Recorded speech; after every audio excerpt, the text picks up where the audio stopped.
মানুষ তুই এরকম অকৃতজ্ঞ হয়ে যাস না। আজকে সৃষ্টির ভিতরে মানুষ সবচেয়ে বড় অকৃতজ্ঞ। কোন সৃষ্টি আল্লাহর অকৃতজ্ঞ না। যুবক পায়ে হাত দিয়া বুঝাই, তোমরা বড় অকৃতজ্ঞ আল্লাহ। তুমি জানো না তোমার যৌবনের দাম কত। তুমি তো চাইতেছো এটা মাটিতে মিশায়া দিতে। তুমি তো চাইতেছো 14 তারিখে বিলীন করে দিতে, ঠিক না? যৌবনের দাম তুমি জানো না, যৌবনের দাম কত। এক যুবকের যৌবন সমগ্র জগতের সম্পদ, তারপর যৌবনের দাম বেশি। তুমি আকর্ষণের পাত্র কি চেহারা দেখা? কি পুরুষ কি মহিলার কাছে আকর্ষণের পাত্র খালি বাত কাপড় বা সস্তান দিয়া? পুরুষত্ব দিয়া আকর্ষণের পাত্র। যুবক তুমিও আকর্ষণের পাত্র যৌবন দিয়া। যদি দুনিয়া দিয়ে আকর্ষণের পাত্র হইতো তাহলে জাস্টিস টুডুর বউর কোনোদিন ডিভোর্স হইতো না। চিনো জাস্টিস টুডু? কে? মনে হয় চেয়ারম্যান সাহেব চিনে না। এত বছর পরে আইসা ডিভোর্স হইতো না। যদি দুনিয়া দিয়েই চলতো তাহলে বিল গেটসের আইসা এই বুড়া বয়সে ডিভোর্স হইতো না। আর কোনটা দেখানো হচ্ছে বড় বড়? বাকিগুলা তো দেখানো যাবে না। আমাদের কাছে এরকম নোট হাজার না লাখ আছে আমার কাছে। আমি বাংলাদেশও দেখাইতে পারি। সত্য এটা। তুমি আকর্ষণের পাত্র যৌবন দিয়া। পুরুষ আকর্ষণের পাত্র পুরুষত্ব দিয়া। বুড়ারা তো কইলে হাইসা দিব, এখন ফেলমু, রাগ হইবেন না তো?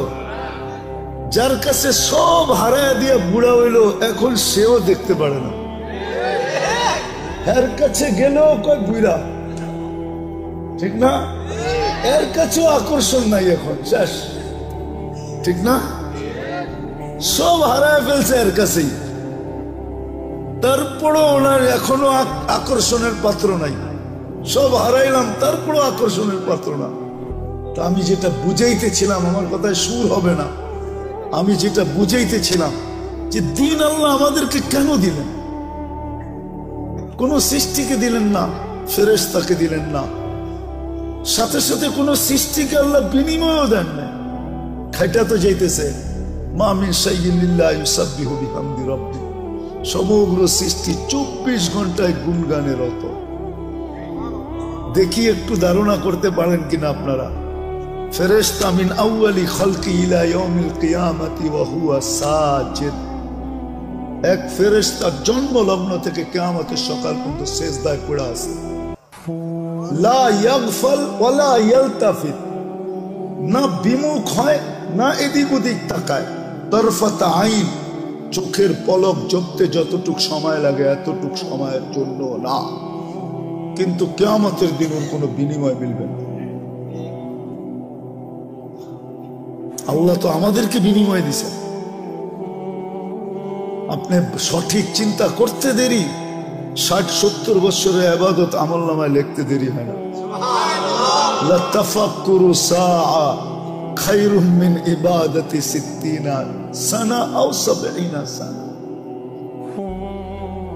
তো ফাজাইলে আমলে হাদিস আছে, কোরআনে আছে, ইন্না ফি খালকিস সামাওয়াতি ওয়াল আরদ ওয়াখতিলাফিল লাইলি ওয়ান নাহারি লাআয়াতিন লিউলিল আলবাব الذين يذكرون الله قياما وقعودا وعلى جنوبهم ويتفكرون في خلق السماوات والأرض ربنا ما خلقت هذا باطلا سبحانك فقنا عذاب النار। যুবক, তুমি বিজ্ঞানী দেখা চক্ষু কপালে উঠাও, ঠিক না? আল্লাহ তোমাকে বিজ্ঞানী হিসাবে বানাইছেন, তোমার ভিতরে চিন্তা ক্ষমতা দিছিলেন। আল্লাহ কোরআনে বলছিল উলাইকা উলুল আলবাব। তুমিও এটা উলাইকা উলুল আলবাব অর্থ বিজ্ঞানী। আল্লাহ আমাদের সবাইকে বিজ্ঞানী বানাইছেন, এই জন্য চিন্তার মতো ক্ষমতা দিচ্ছেন। এটা আমাদের চিন্তা করা উচিত, দিন আমাদের জন্য কেন, কি কারণে দিন? কোন সৃষ্টির জন্য নাই, আমার জন্য কেন? আমি মুসলমানের ঘরে জন্ম নিলাম, আমার জন্যই শুধু দিন, আর কারোর জন্য তো দিন নাই। যদি থাকতো তাহলে ওলামা কেন পড়তো? আর শাহ আল খিনজিরু লাহুম কাশাআতি লানা, বুখারীর riwayat আছে। দিন তো আর কারোর জন্য নাই। 600-800 কোটি মানুষের ভিতরে 200 কোটি মুসলমান, শুধু দিন আমার জন্য কেন? দিন আল্লাহ আমাদেরকে দিয়েছেন, কাউকে দেন না। এটার কারণ দুই কারণে দিন দিছেন। দিন দিছিলেন এই জন্য যে যুবক যৌবন নিয়ে যতদিন দুনিয়ায় থাকবে সেজন্য একটু সুখে থাকে, সুখে থাকার জন্য দিন দিছিলেন। হায়াতান তাইয়্যিবার জন্য দিন দিছিলেন, সেজন্য একটু নিরাপদ থাকে। উলাইকা লাহুমুল আমান, এই জন্য দিন দিছিলেন। দিন দিছিলেন আনতুমুল আলাউনা, সেজন্য সবার উপরে মাথা উঁচা করে থাকে। দিন দিছিলেন লাহুম রিজকুন কারীম, সেজন্য ক্লান্তিহীন লালিত পালিত হয়। ক্লান্তিহীন বোঝেন? মুসলমান ক্লান্তিহীন লালিত পালিত। মুসলমানের লালনে পালনে ক্লান্তি লাগবে না, ক্লান্তিহীন, মাথার গাম পায়ে মুসলিম ঝরাবে না।